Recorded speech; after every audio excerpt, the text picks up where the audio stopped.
Doctors Ori Quinn and Gabe Arici.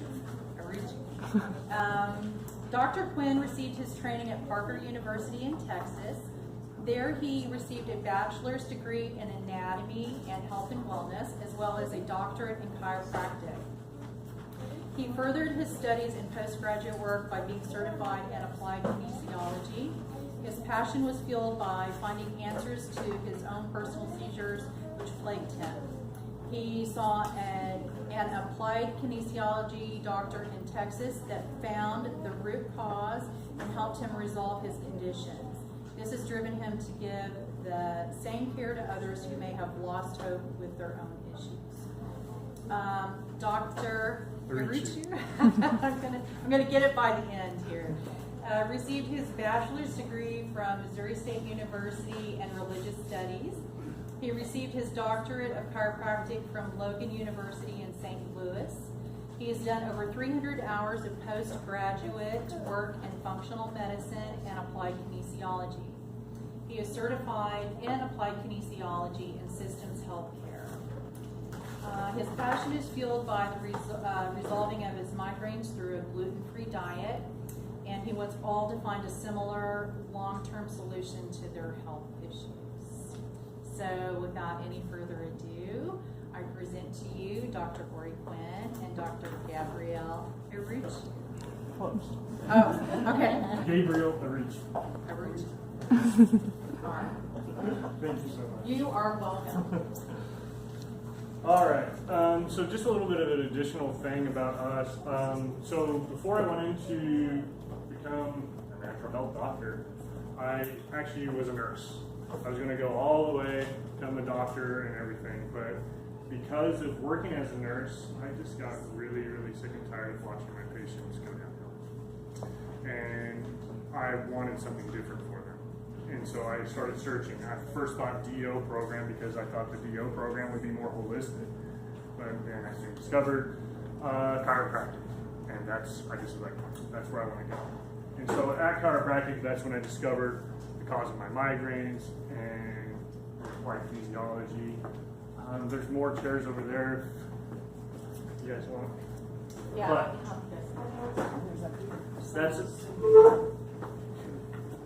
But yeah, that is kind of where I came from and how I kind of go about helping, because I want to find the root cause of them. And I have so many friends who deal with migraines, and I try to tell them about my story, because they essentially just tell you you're going to have them for the rest of your life.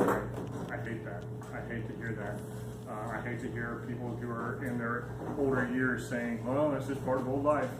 No, it's not. You're not supposed to be tired and decrepit or anything like that. You're supposed to be full of life. Dr. Jim, you have anything else you want to? Cool. So, I like interaction. So if you want questions, you have any questions, you have any comments, throw them out. I actually really enjoy that. If you want to interrupt me, whatever. If you think I need to speak up again or repeat a question or repeat anything, let me know. But I kind of want to get a basis for where everyone's at. How familiar are you with Lyme disease? Sort of, kind of. A little bit? Same? Same, sort of, kind of? Okay. So, we're going to be kind of going pretty in depth with it. Hopefully this is new information. But if you have any points of clarification that I need to hit on, please let me know. All right, so Lyme disease. Typically we think of it as a tick-borne infection. However, recently we found that fleas, mosquitoes, horseflies, other vectors can actually transfer this to you. The other thing is, and this is very controversial, however there are quite a few cases that it can be passed from mother to child in the womb. And it can be one of the major causes for miscarriage. So it's caused by bacteria, or at least this is what we originally found in the 1970s, by Borrelia burgdorferi. However, Borrelia has over 100 different species just within the United States, and over 300 in the world that we have found so far, and all of them cause a similar type of illness. And Dr. Quinn's going to get into more of the testing side and why that actually becomes problematic. So it is called the great imitator. It can simulate multiple sclerosis. It can simulate rheumatoid arthritis and a host of other symptoms and diseases. For some people, it might be just, oh, I have aches and pains and I'm tired. Very vague symptoms.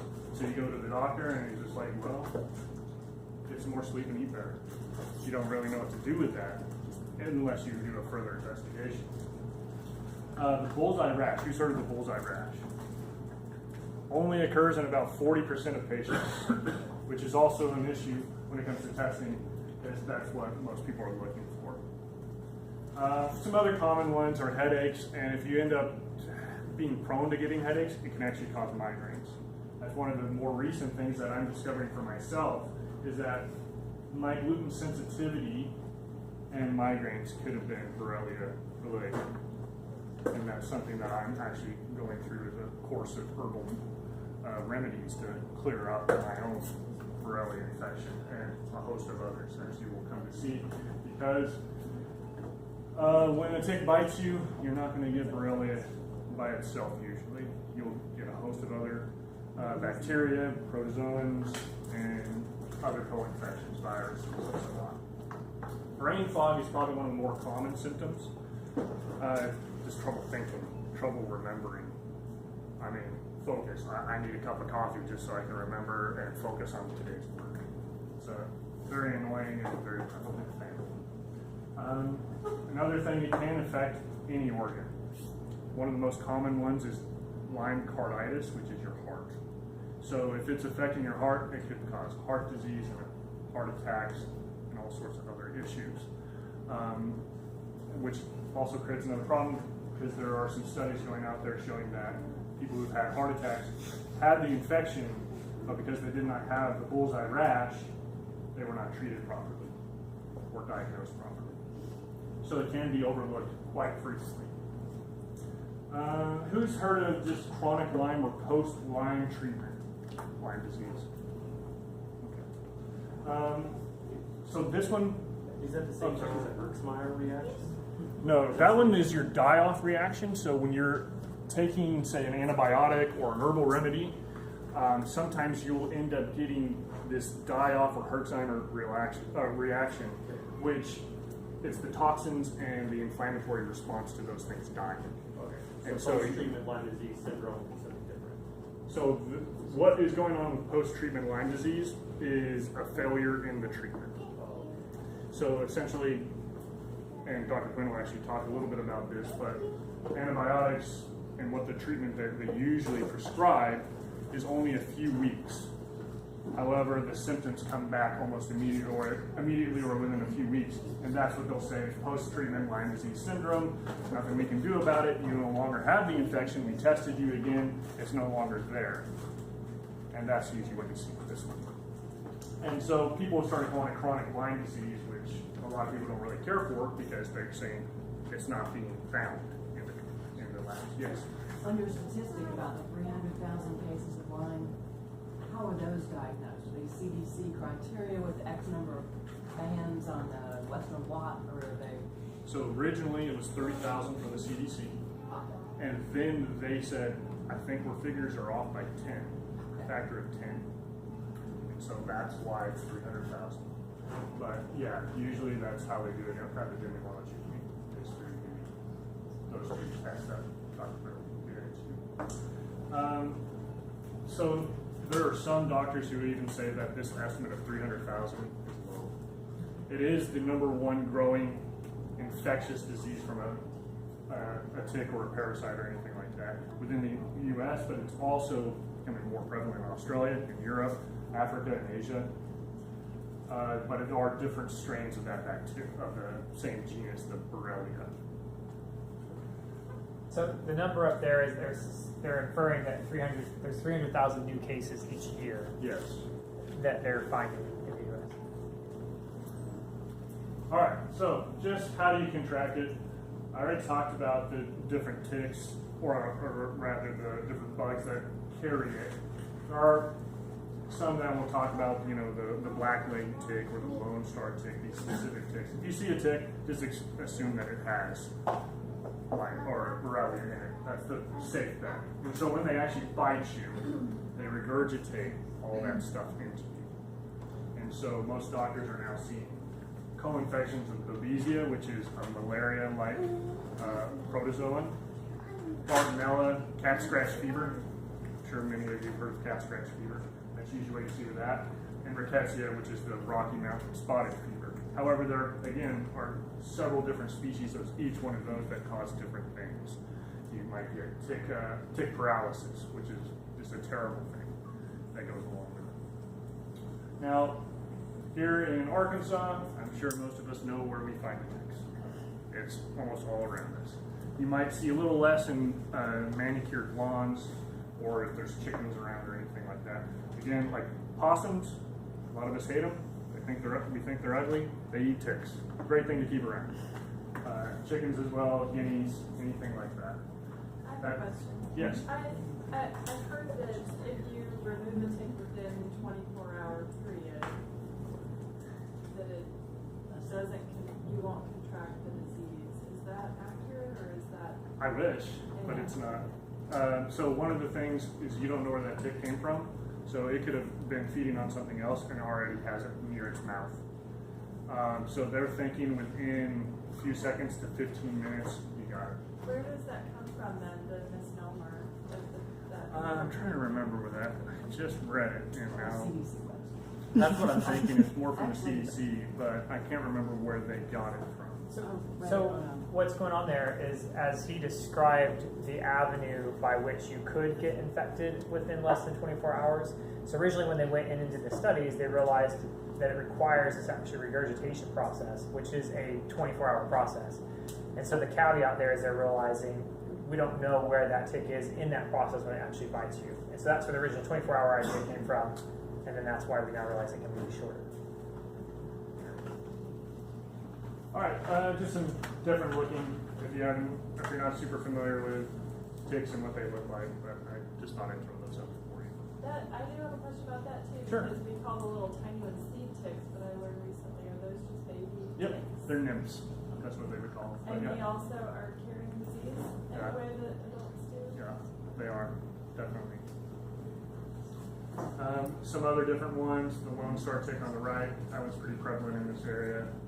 And the dog tick. And then it gives you some pictures of what they look like after they've fed quite a bit. If you can't see it, you're more welcome to come up and see it. Lone But- Star tick carries something else, which is even worse, really. They do carry other. Yes. Or alpha-gal. Yes, that is the one that is, the first case was in 2005 or 6, but Alpha Gal. That one's terrible.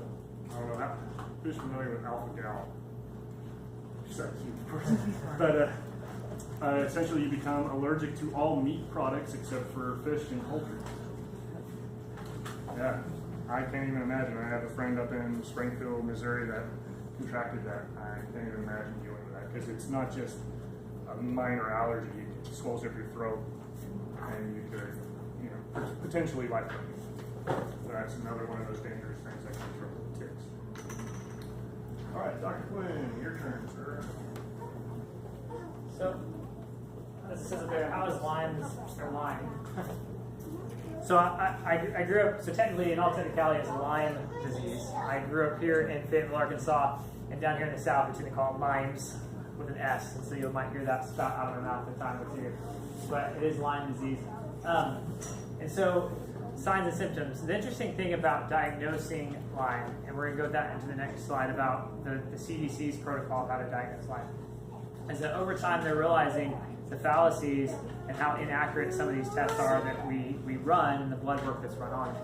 And so throughout time, and this is kind of backed by different studies and different doctors that agree that the signs and symptoms of Lyme is actually the easiest way and best way to diagnose it. So one of the things I was handing out there is a little questionnaire. And this is a version. This is one that we like to use. There's different ones out there.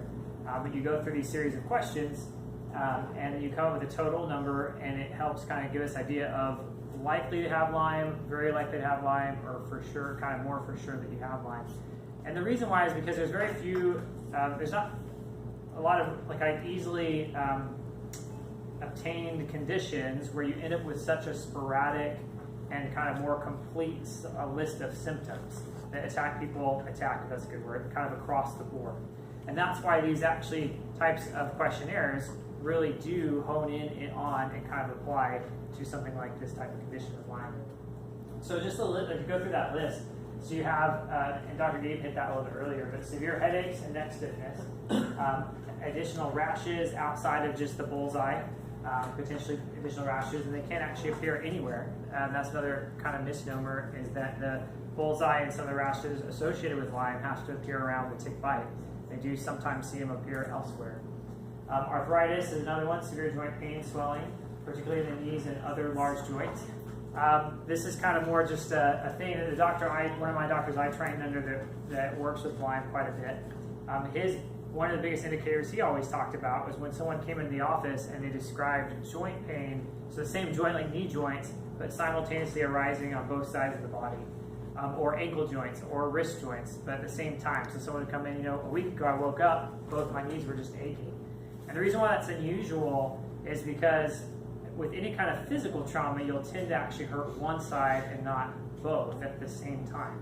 And so when people present with both without a cause, you're going to look at something that's going on more internally, and Lyme hits the top of the list. And so in a case like that, we would consider, hey, can you run this questionnaire for us? Look at that to kind of put our on. Facial palsy is another one. There's a lot of odd neurologic conditions that happen with it. And we have someone that we know that their children actually contracted it at a very young age. And it's interesting to see some of the neurologic conditions that came out of that, of a child contracting it at a young age. And things that looked like ADD and things that looked like autism. And when they finally went through the right procedures and got it diagnosed, they were able to start in that process and see some of that change, which is really a neat story. So intermittent pain and tenderness muscles, heart palpitations, which goes back to the Lyme carditis that he was talking about, episodes of dizziness or shortness of breath, inflammation of the brain and spinal cord, nerve pain, shooting pains, problems with short-term memory is another really big one. And what's interesting is a lot of times these get associated with other conditions, which is why they do call it the great imitator. We associate it in holistic realms with a lot of other conditions as well, associated around even vitamin deficiencies. Like short-term memory is often talked about in like a B12 deficiency or even a potentially omega-3 deficiency. And when you actually look then at what's going on internally with a condition like Lyme, it actually makes sense that you would produce these deficiencies because of the actual condition itself, and not that the B12 deficiency is where it started. So the website's up there, which you can't see very well, but it says LymeActionNetwork.org. The other one is LymeDisease.org. Both of them, one of those is where this questionnaire actually comes from. Both these are different groups and doctors that this is kind of their focus, and they consistently put out a lot of good information about this condition. So I'll give that a second. The first one again is LymeActionNetwork.org. And the second one is LymeDisease.org. Another group to be really aware of is Arkansas Lyme Foundation. Yeah. Should really want to do. That's one that we associate with and cross things on Facebook and things. It's Arkansas Lyme Foundation. And that one actually started with a group of individuals. Interestingly enough, and I should have put it on here, because another misnomer, which I don't have it on my part, another misnomer is that Lyme does not exist in Arkansas. That's another misnomer that should have been like where I started with this health talk, is that Lyme does not exist in Arkansas.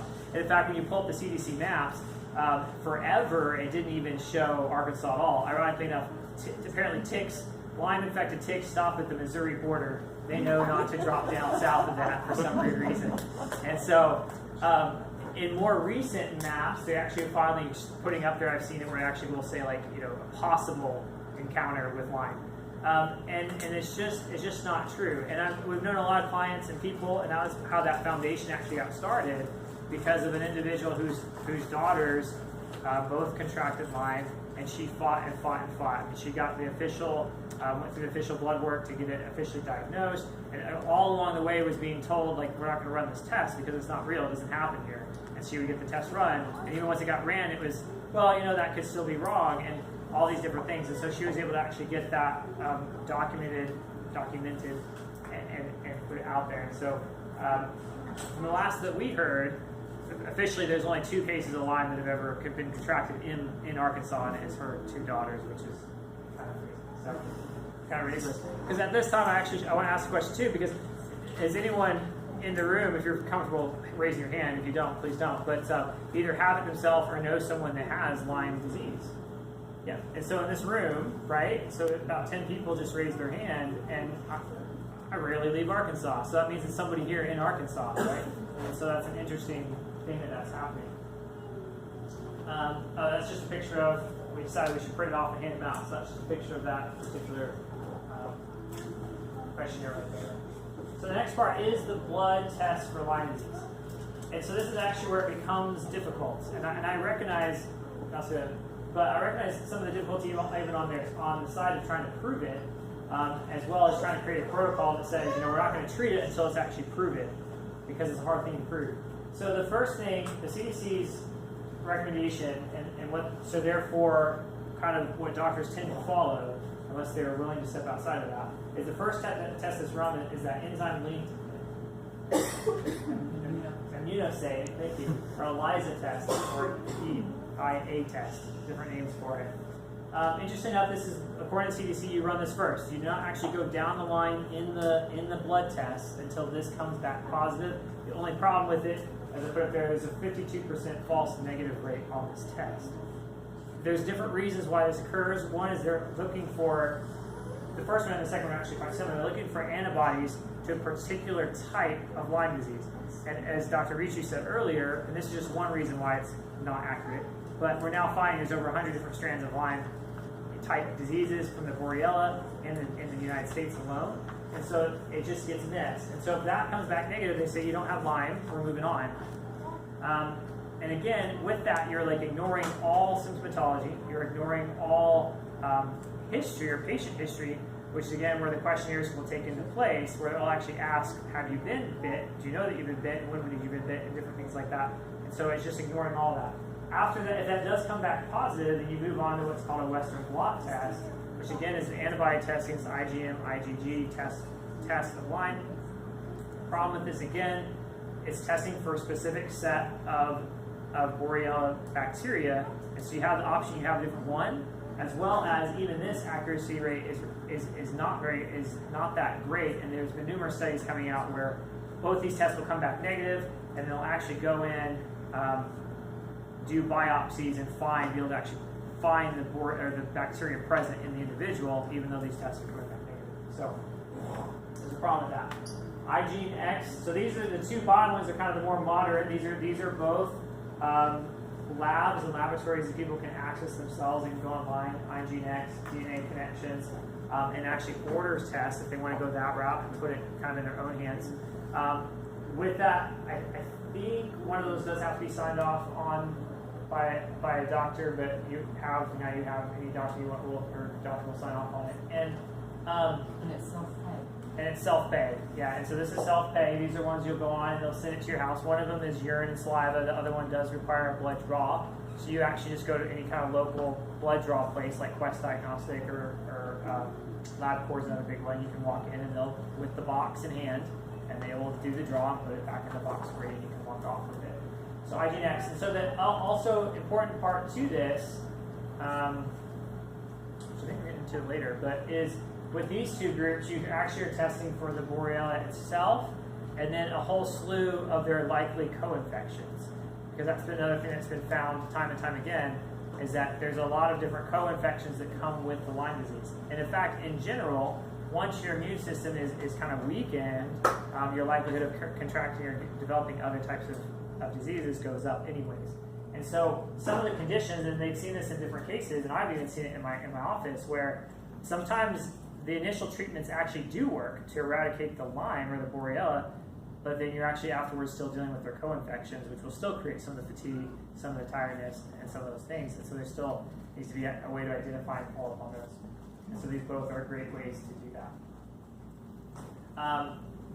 So I'm going to go ahead and that actually brings me to this, which is the difficulty of treatment of Lyme, which Dr. Ricci mentioned in the beginning. The initial protocol for if it is diagnosed and you are within the 30 and sometimes 60-day window, they will actually start you up on a round of antibiotics. And they do that round of antibiotics for It's usually 3 to 4 weeks. 3 to 4 weeks. Okay. Sometimes 2. Sometimes 2, 3 to 4 weeks, so 28 days. And there's a lot of studies that are showing that those 28 days just isn't long enough, that they need to be continued on those in order to actually kill the bacteria, as well as a lot of studies showing the ineffectiveness of the antibiotics that we currently use, which is doxycycline. And so there's a little bit of a problem with that. And that just shows, even that shows the difficulty of treating this condition. And so in the more Western or medical world, that is the treatment, of course. And so if you don't actually, if it doesn't work, or it doesn't seem to be effective, then as we talked about earlier, you get thrown into this, well, you just must have chronic Lyme disease. And so the very first one at the top is a thing called biofilms. This was discovered back some time ago by a doctor with the realization, I just want to paint a picture of how nasty this bug actually is, because we often have these ideas of bacteria and viruses. In the case of Lyme, it's the real deal. So it creates a film, like a protective layer. So once it gets into your system, and the immune system is trying to fight it off and kill it off, it can actually create a protective layer around itself that is impenetrable to your immune system. And so in that scenario, it can protect itself and actually still develop and grow and multiply until it has gotten to a point where it wants to break out of this biofilm. It can also use it as a means of going into remission, which is a common term heard with Lyme, that people will go into remission with Lyme. It's not active, and so that's why someone can go a year or 2 years and feel normal, and then on year 3, all of a sudden fall back into it. It's actually these biofilms that are opening up and then re-releasing this infection. And that is produced by the bacteria itself. Or even worse, that biofilm also, it's covered in an enzyme that will kill your immune cells.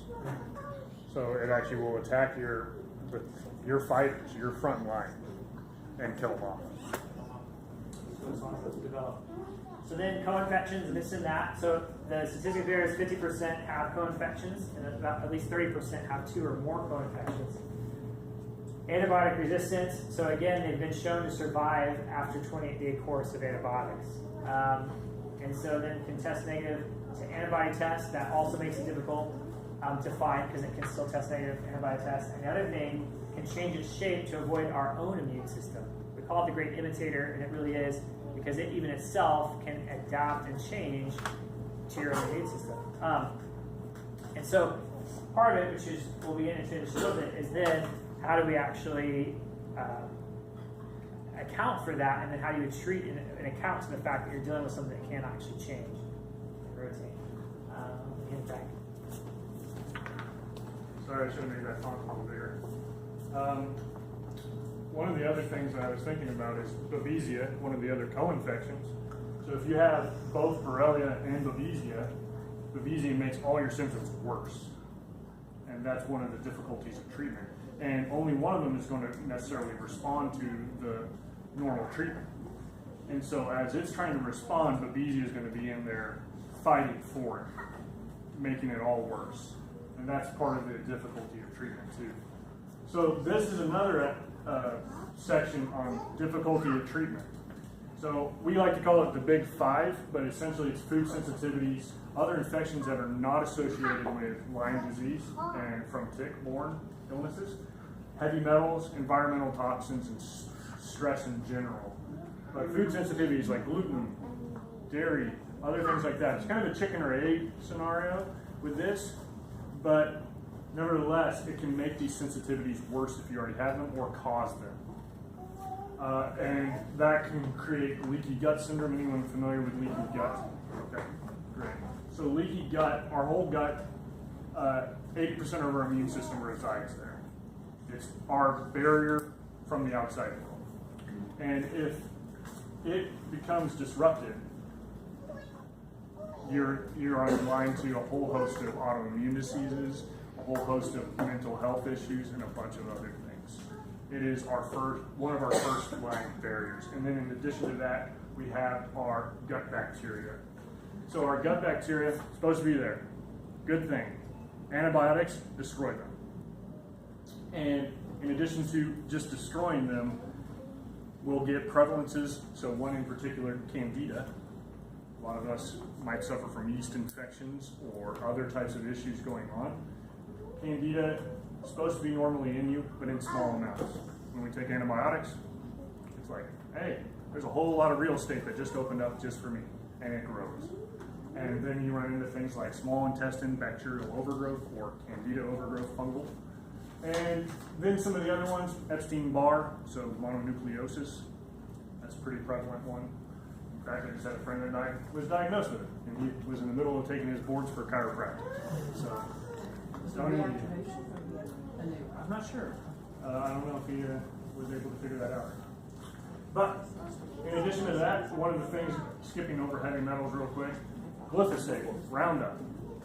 It is not only a herbicide, insecticide, pesticide type of product. It is also classified as an antibiotic.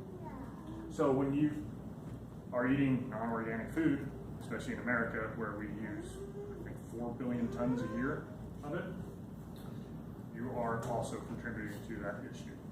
Which you don't see in Natural Grocers. So we have only organic food here. There we go. Great thing there.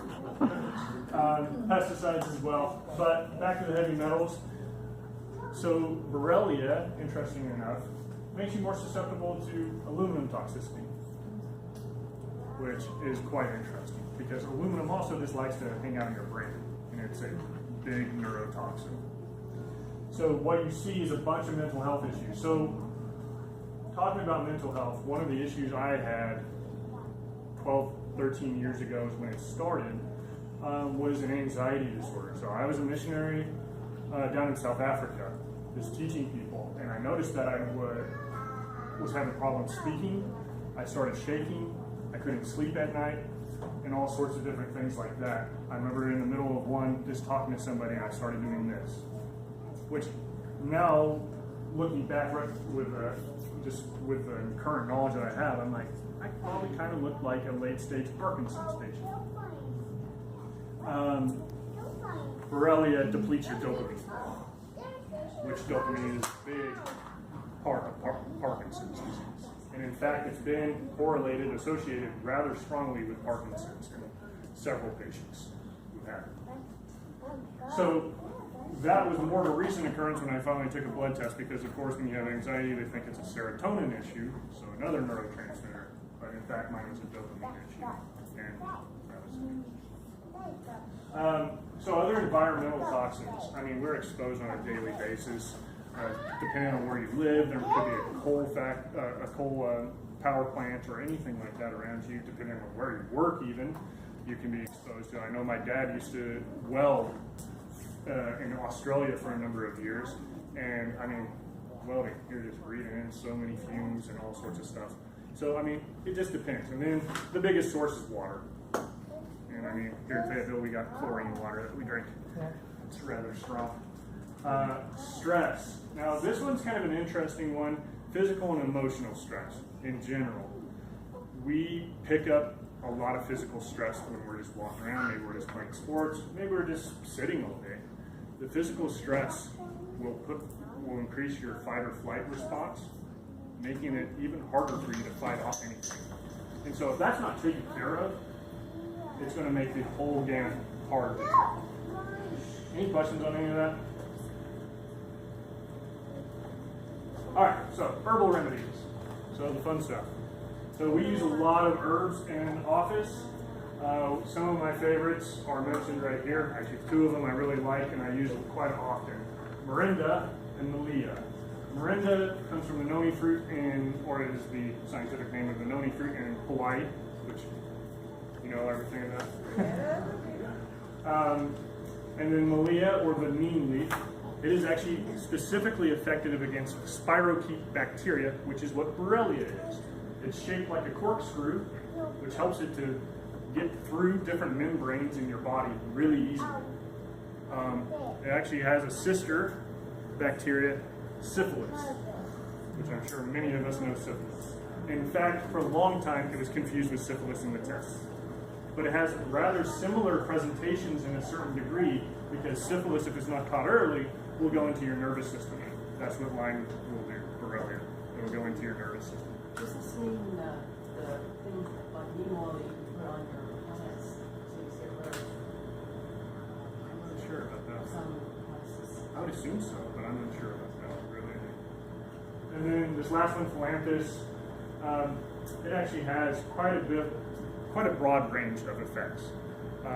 We use it quite often for liver detoxification, but it's also quite good at fighting against bacteria. Will you have a list of these herbal remedies on something you'll give to us later? You wanna write- We did not actually make a list for them, mainly because we don't want you going away and just grabbing a bunch of them because they're potent and it's specific to the individual. So whenever I test somebody, I might not actually find Morinda. I didn't take Morinda for my own. I didn't. You didn't. So it depends on the person highly, and I found that individuals that I'll test them, maybe they'll come up with Malia and another herb. Then I'll test them in 3 weeks and I realize that they need a little bit of a change, and so I switch herbs. And that's the reason why mainly we didn't come up with a list. However, you can go on supremenutritionproducts.com and they have all of the ones that we use. So the idea is because validating what particular type of Borrelia or co-infection is impacting that particular moment is so expensive and difficult. Just try to, you try something, see what's happening, and then essentially adjust treatment according to how well it's received by the patient. In a sense, but more specific, and I'll get into that. Exactly, I'll get into that exactly, because it's not just trial of care with trial and error. There's more to it. We want to be as specific as possible to the individual, but every individual is different. You and me have a completely different gut microbiome because of the environment in which we live. Every single one of us in here.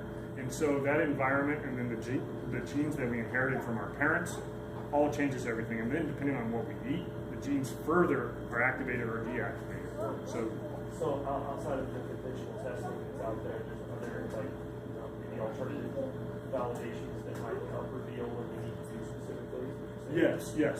So in addition to the questionnaire, which a lot of doctors who treat Lyme on a regular basis will use this, and then if they really want to confirm that it's Lyme, they will do the Lyme test. However, this questionnaire has been really, really good at pinpointing you have Lyme.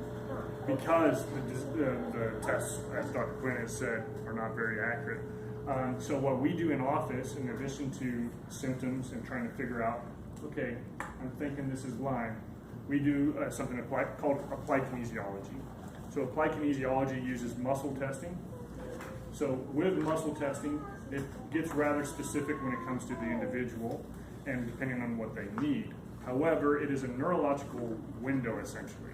So we use it as a neurological response or a window to look into the body and go, this is what that person needs. And it has correlated really well with blood testing and all sorts of things, and it's an inexpensive way of being very specific to the individual. Because we want to be able to treat everyone and not have to run thousands upon thousands of dollars of tests. Because I listened to one person not too long ago, they spent almost $100,000 on tests. I mean, just to find out what it is, and you just sit there and go, oh, I can't. If I had that, no way.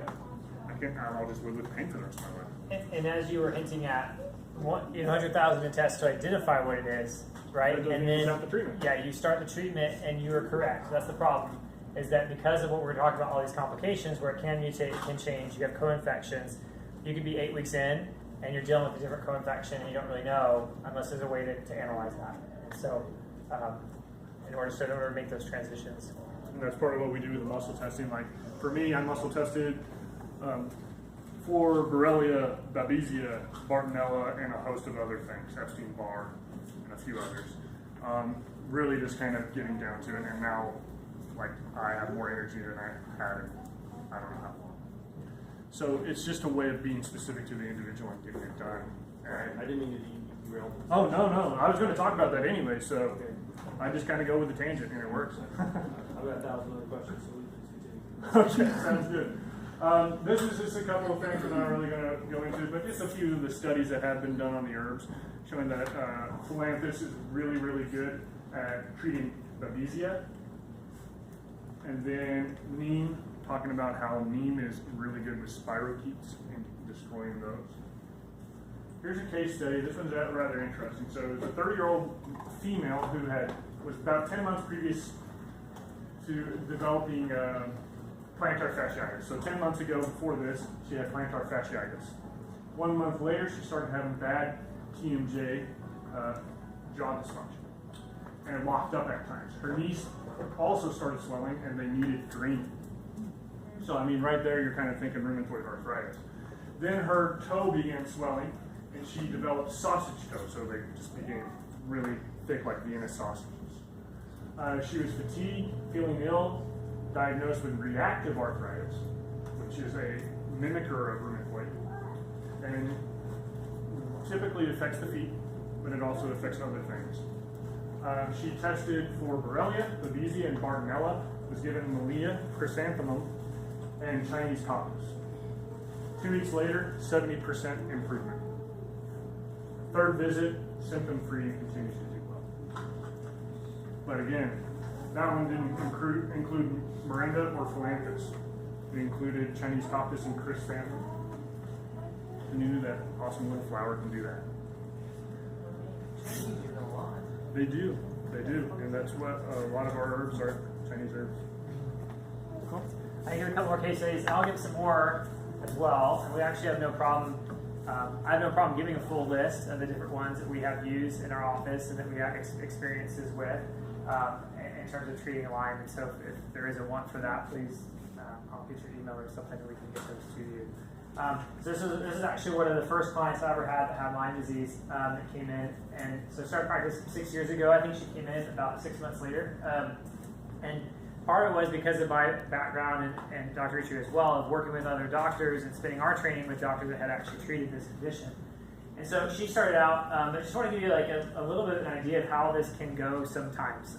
Sometimes, as the one before, where it was like 3 weeks, and I have cases like that. If she doesn't mind me pointing her out in the back, there's a lady in the back that was a case like that, where it was kind of a shorter period of time and got her back on her feet and got going.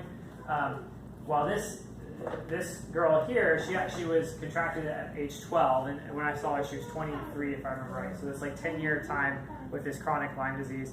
In fact, the rash wasn't there at first. She just had these like left little scars where the tick had bitten. And by age time, she was age 15. Muscle pain, joint pain started back up even stronger with the chronic fatigue. It actually ultimately resulted about that same age of her being put into a wheelchair. At the time, she found a doctor in the area. Just to tell you how kind of crazy some of this is, she found a doctor in the area, went in, and the doctor said, "I really think you have Lyme disease."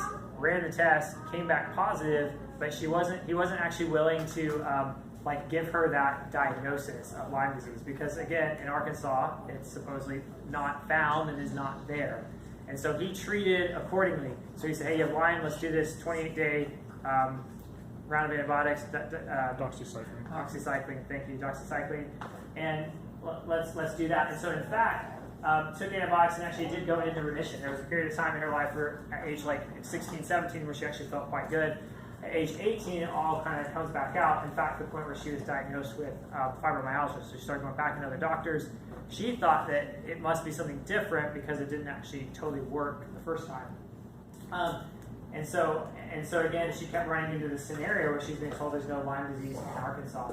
And so at age 23, he said this got worse. Her husband actually met me, and we spoke, and that's when she came in and saw me. And I give a similar answer to all my clients, even though I've worked on it and treated it numerous times. I really think I can help, but the truth is I don't ever make promises to this particular condition.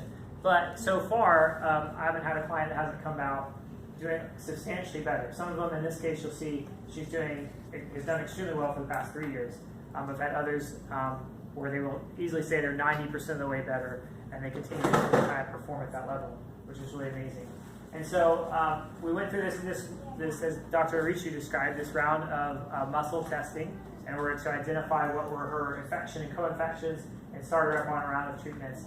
In her case, this is when I first started working with the condition, and so my knowledge of some of the biofilms and how to actually give things to address the biofilms and co-infections wasn't totally in place yet. And so she had a little bit more of the Hertz reactions that you were describing than I usually deal with now. And so she went on about 2 months of really not feeling good about life. I had to kind of be more her like coach through it, and we would talk on occasion through this process because it kind of made a lot of the things worse at first. A lot of her symptoms, her joint pains, her different things definitely got worse for a period of time. It's not necessarily a bad thing that happens. At first, the immune system is actually ramping up. We're forcing it to create more inflammation and actually attack the things that it's there, and we're giving it the tools to do it. It's just not always the most comfortable and lovely situation to go through. But in her case, she said, hey, 10 years I've been going through with this, right? For a 2 months intense period of time, I think that I can get through it. And so during the process, she actually stayed with the same set of things, which I'll show you in a second. And this is how it tends to work. 2 months later, she actually woke up one day with just this buzz of energy. In fact, her husband was just like baffled. They had this extremely high hopes in that moment because she just went the whole day with all this energy and life was good and she didn't hurt. It's funny because she literally went from one day probably being able to get out of bed to the next day getting up and jumping around. And they called me and I said, that's amazing. That's exactly what we want to see. But like, I want people to believe and have hope, but like, don't quite get your hopes up yet. Because interesting thing with Lyme, what I found is that there's a period of time. That's what we want to see. And so when we get there, we know that we're doing what we need to do.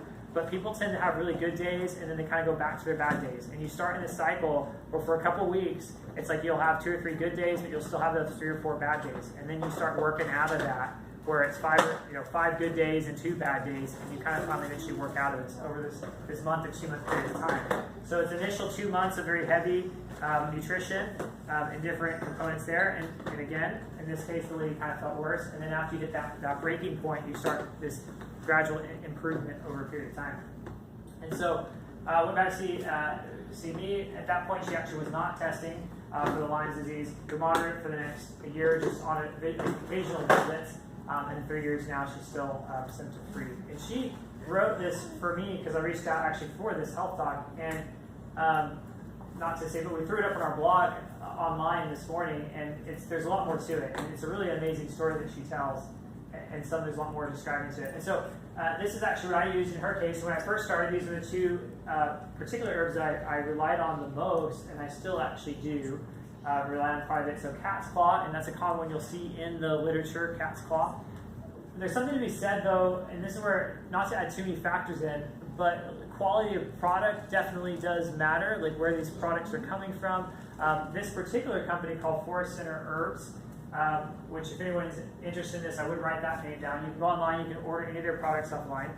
They are actually based out of Nashville area, so they actually are very local. Say it again. Forest Center Herbs, I should say rather local, not too far.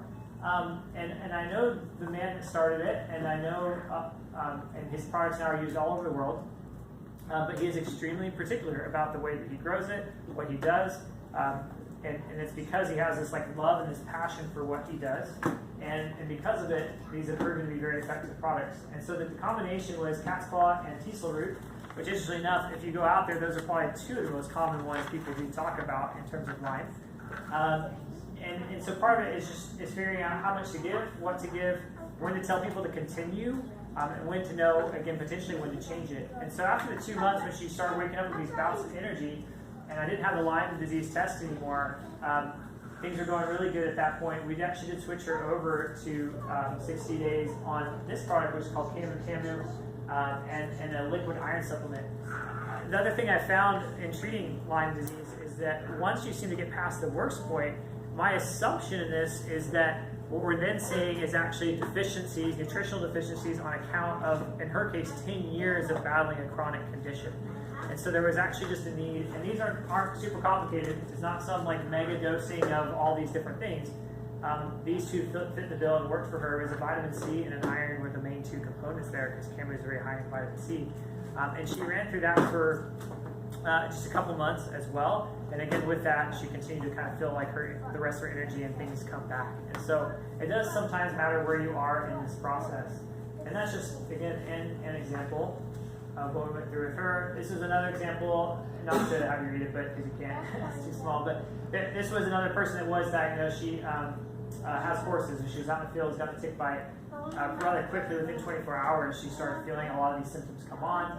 She went to the MD. She was told just general Rocky Mountain spotted fever, because we do have Rocky Mountain here in Arkansas, according to the CDC. And went through the 7 weeks. It was actually just 10 days that she was put on of doxycycline. Actually, everything got way, way worse. She went back to the doctor, got the test run for Lyme disease, came back with the diagnosis, but then they said, hey, the doxycycline is exactly what we would have put you on, and so we're not going to put you on it again. You now have chronic Lyme disease. And so that's when she heard about me, found me, came in. And in her case, in other words, just after a few weeks, she felt better. And so now she is 2 years later, and she says, I still feel 90% better with the way that she feels compared to what she was feeling in the middle of those of having Lyme. And some of the other stuff now is kind of other things in life, to be totally honest on that. And then I pointed her out once already, so I'll do it again. And then I actually had her name is Phyllis, but she came in, which was really neat, and she was another case, Lyme disease. And in your case, I was reading through your testimony as well. I think it was only about 2 or 3 weeks. I'd been to a powwow, and I was barefooted, and I just knew something was off. I just knew. Did you get it in Arkansas? Tahlequah. Okay. Well, they stop at the Oklahoma. Yeah. Yeah. They're not going that way now. Yeah. And so, and the changes there wiped me out, and so it was rather short. And I've found that there does tend to be it correlates there, that if the sooner we can get to somebody, kind of the shorter time of treatment. 10 years, I know from the get-go, I'm telling somebody, expect, honestly, in all honesty, 4 to 6 months is probably what we're looking at if you've been dealing with this for 10 years. Last time, my hopes are higher. Whether I should say that, I'm not sure.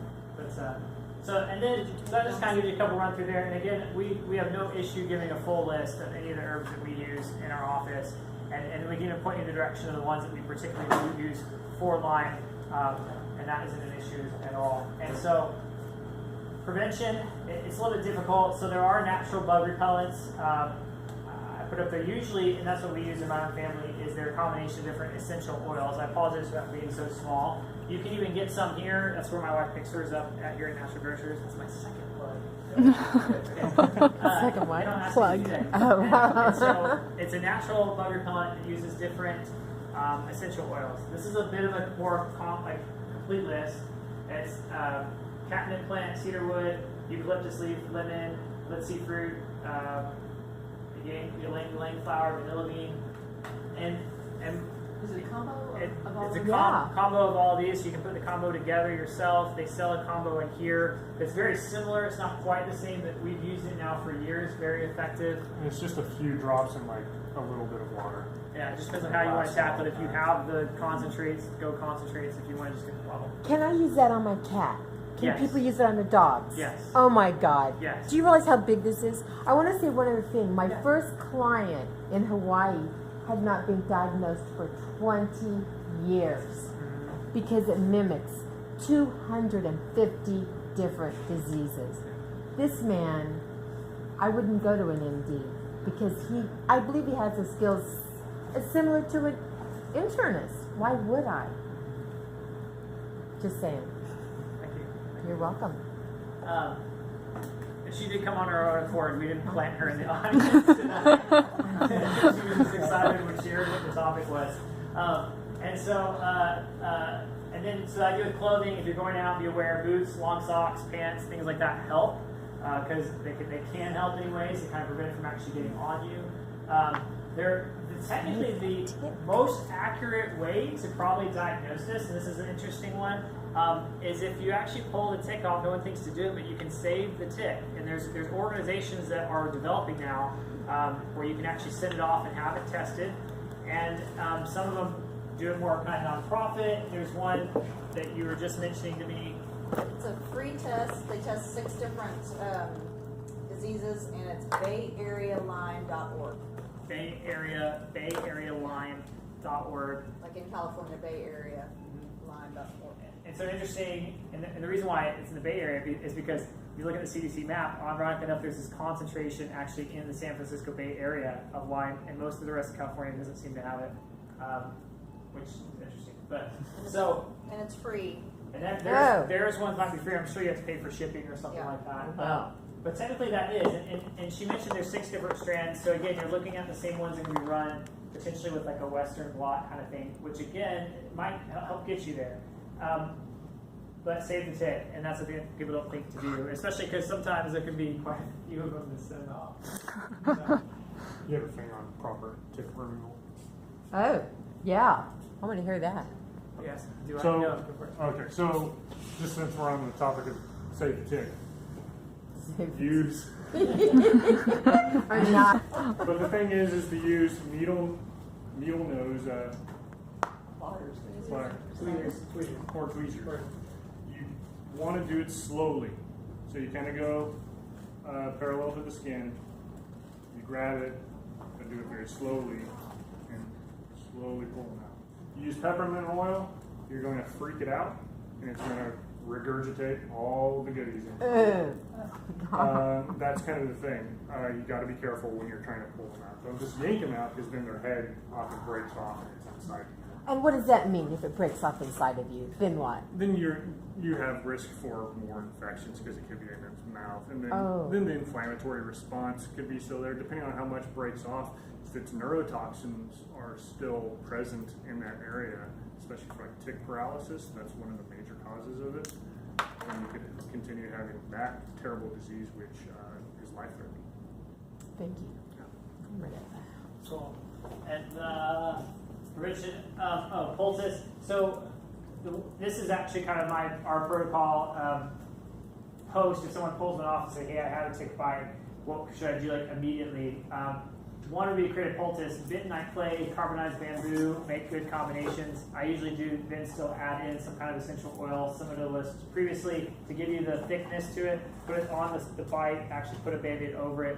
That is that you're trying to help draw some of those things out. And then homeopathics,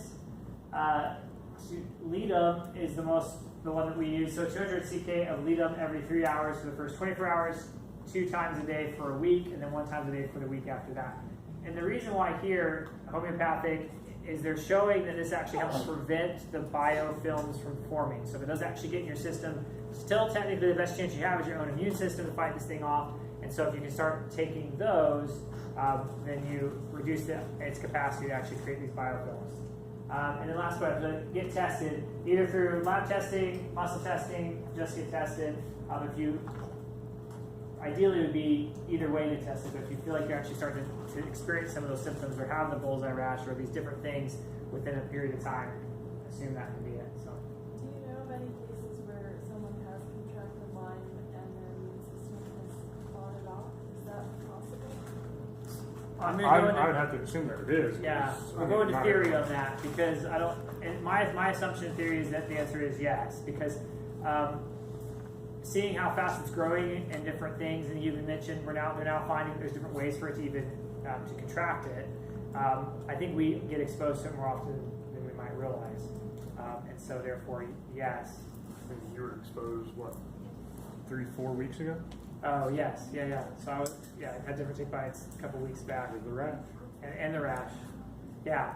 So I myself, about 4 weeks back, had the rash. Got a tick bite here. Had the rash. We haven't had it test on me yet, and so we'll see. If I remember right, yeah. And so we'll see. I was actually going to get myself tested as well. I haven't had any of the symptoms of it yet, though, and so I kind of watch those as well. So that leads to the question, what is the percentage, or do we know the percentage of people who get bitten that actually contract some varying degree of Lyme? Yeah. Do we know? I don't think we know. And if we have a number, it's going to be way off. Probably Way off. because they're not being able to properly diagnose it. I mean, even from my background, like, I didn't think much of Lyme. I mean, nursing school and everything, don't really, you don't get Lyme, who cares? And you don't really think about it. And even going through chiropractic, learning all this, I don't really think about it. And then I started getting exposed to it, and patients were not getting well. And I'm like, what's going on here? There's got to be something else. And as I started lining it up, even for my wife, my lovely wife right here, everything started lining up exactly for her symptoms. And I mean, it was for the last several years, it has been like something of me knocking my head against the wall trying to figure it out. And then recently, it's all lining up. And it just kind of really irritates you that this isn't out here. The information isn't out there. And now we're finally getting headway.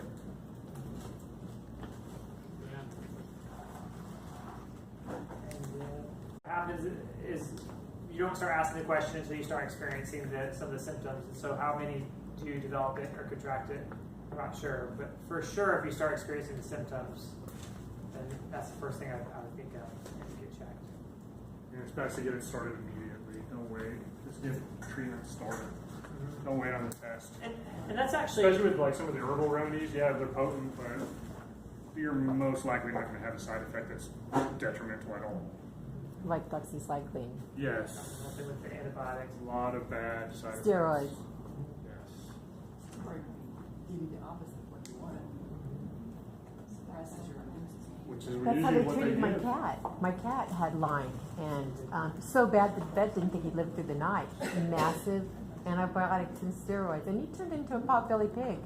And even they go as far as giving methotrexate.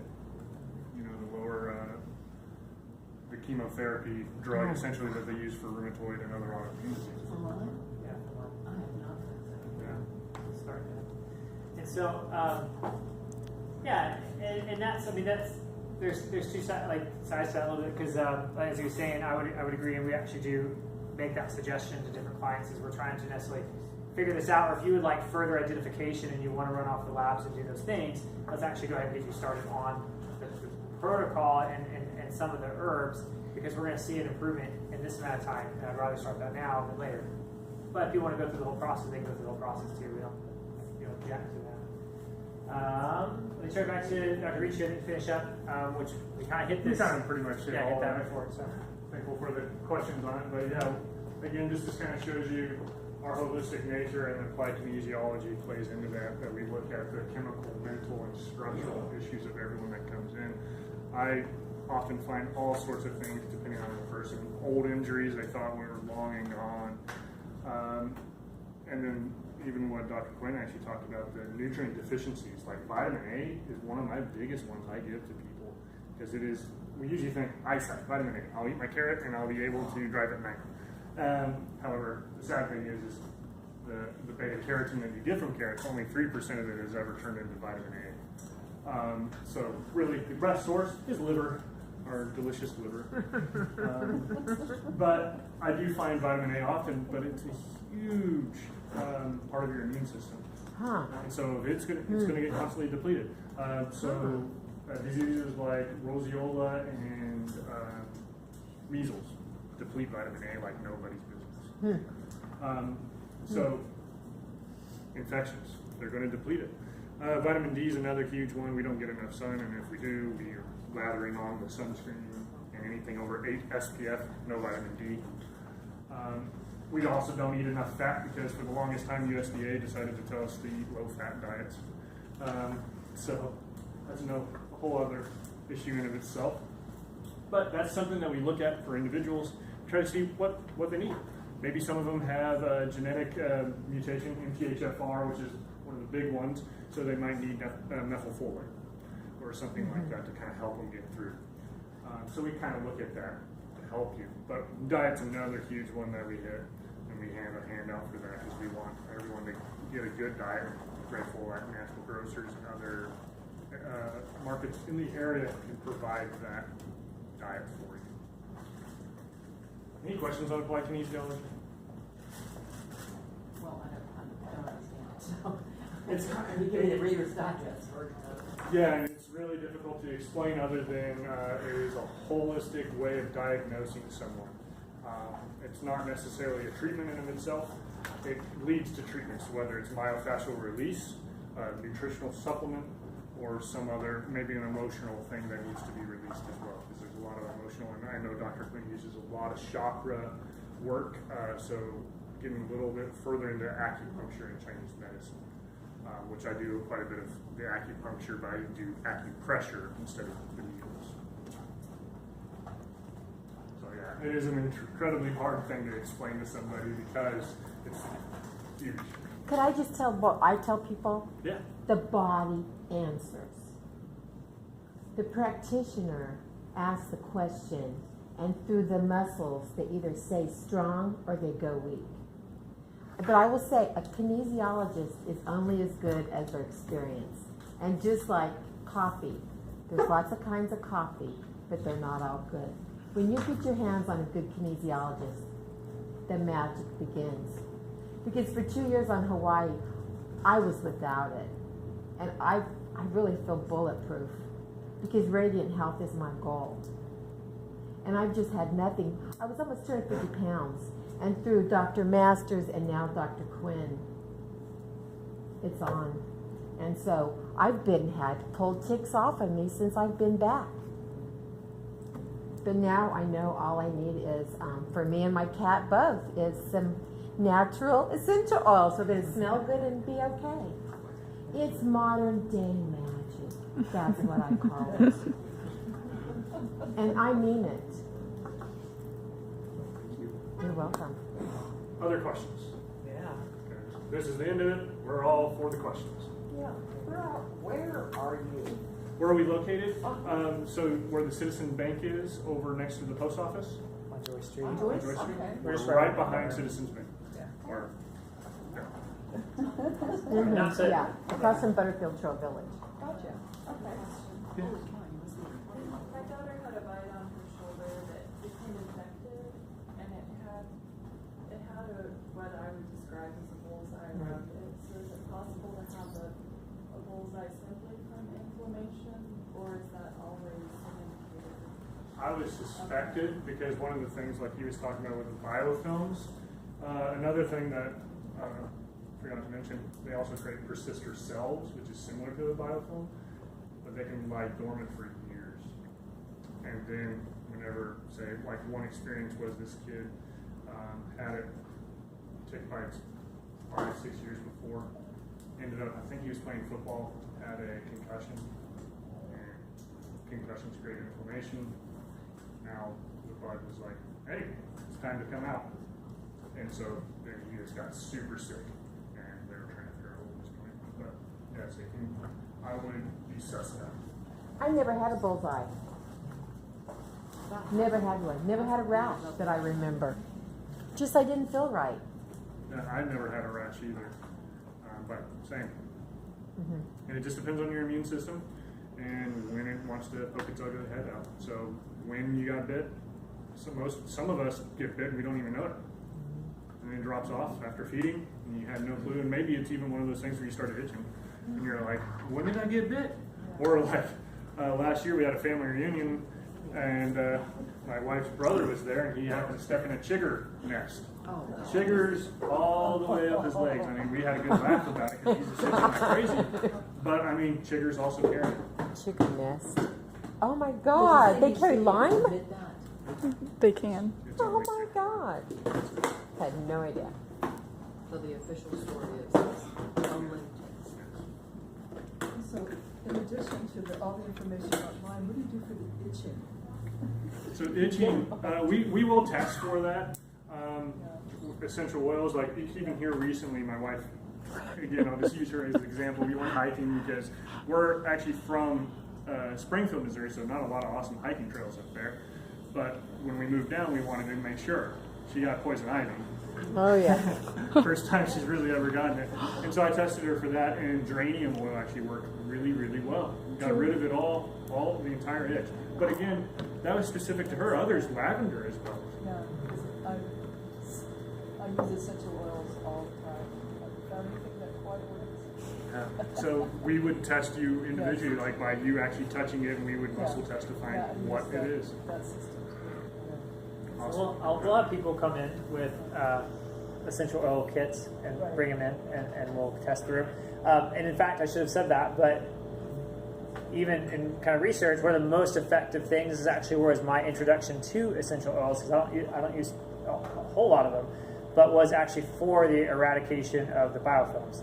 And so that was actually, and it's still like the most used thing that I will use is essential oil combinations, and it is used externally, and it's through absorption through the skin as well as even just the breathing in process to break open those biofilms, and it's proven to be which that's the one Most I'm effective. currently using. Yeah, we still use it. I use it too. Yeah, it's potent and powerful. Other questions? I know your husband's gone now and he had a bunch of questions. But I mean, you're more than welcome to email us. Our email is there and we will answer as soon as we can. Yeah. You mentioned neurotoxins, aluminum, Mercury. they're in vaccines. They are. So that might be a contributing factor. Yeah, absolutely. Aluminum is most prevalent now. They took mercury out of most of them, but however, there's still mercury in some of them that it's just not high enough for the FDA to say, okay, there's mercury in that. And then the other ways to get it are there's mercury in the fluorescent tubes. So, I mean, we're Mercury in the exposed to it on a daily fluorescent basis. tubes. OMG. Yeah, because one of the guys, he used to work in our area as a janitor cleaning up fluorescent tubes, and he ended up contracting, well, what he thought was, he thought he was going crazy. Because he had this buzzing in his ear, he couldn't think, nothing, and it was mercury from the fluorescent tubes. They used to call it the Mad Hatter's. Mad Hatter's disease. Yeah, that's where Mad Hatter came from. Was actually the hat makers used mercury in their processing and sewing, and they would develop. I mean, we used to They'd go give it as crazy. medicine Yeah. 120 years ago or so. They used to give it Yeah. as a treatment. Did you still give it for syphilis? Not sure. I wouldn't got it. We did a lot of interesting things. Interesting things. Strychnine was? Okay. Strychnine was. The idea was you hope it kills the syphilis. Which is kind of chemotherapy. Like the chemo, yeah, the Chemotherapy, chemo that's- plan, yeah. Hope it kills the cancer before it kills you. Any other questions? So what does it cost if I have a kid that I suspect has Lyme? What does it cost me to come see you and find out? Yes or no? So if you're just wanting to know yes or no, that would just be the cost of one visit. $65. It would be $120 for the 120. initial visit for a kid. We usually do about 30 minutes initial visit for a child, and then an hour for an adult patient, which would be $240. And then cost of something. Well, I cannot imagine what this daughter of this client spent over 20 years diagnosing, because they had deep pockets. And after 20 years, she finally got the diagnosis of Lyme's. And she was debilitated. She's on disability. She dropped out of college. Her life was destroyed. And I said, what is the reason I am meeting this girl? And I beat it so fast. I mean, life is interesting. 20 years. She couldn't get a diagnosis allopathically. But the muscle testing is so powerful when you get the right person. No, absolutely. And I mean, that's kind of our goal, is to provide hope to the hopeless. Because, I mean, I went to different doctors for migraines, and they told me all sorts of different things. I'd have to take some blood pressure pill for the rest of my life, and I would still have them. And, I mean, you just run in circles going to different doctors, and you end up just, what can you do? And, I mean, it's just not fun to think for the rest of your life that's what it's going to be. And your value of life just goes down the drain. And that's not what we want. We want everyone to be independent in their own health care and only have to see us on rare occasions. Yeah, that's the way. Yeah, and that's how it works. I mean, she even said, I mean, we check bases for a period of time, and then after that, it's been 3 years. Yeah. So that's how we try to do it. Other questions? Is it true that Lyme disease was a man-made tool for war against our enemies? Because that just makes me so mad. We'll just have to go down to the... No, wait, Lori always heard this one. I'm on all the lists to go, there she is, where she is. I need one. But is that true? It was a war weapon, and now we are all being... There is some correlation, but there's nothing definitive. We can't really Because that's answer how that. everything Okay, is. all right, okay. Okay. We cannot say yea or nay. All right, okay, thank you. Just saying. Okay, other questions? All right.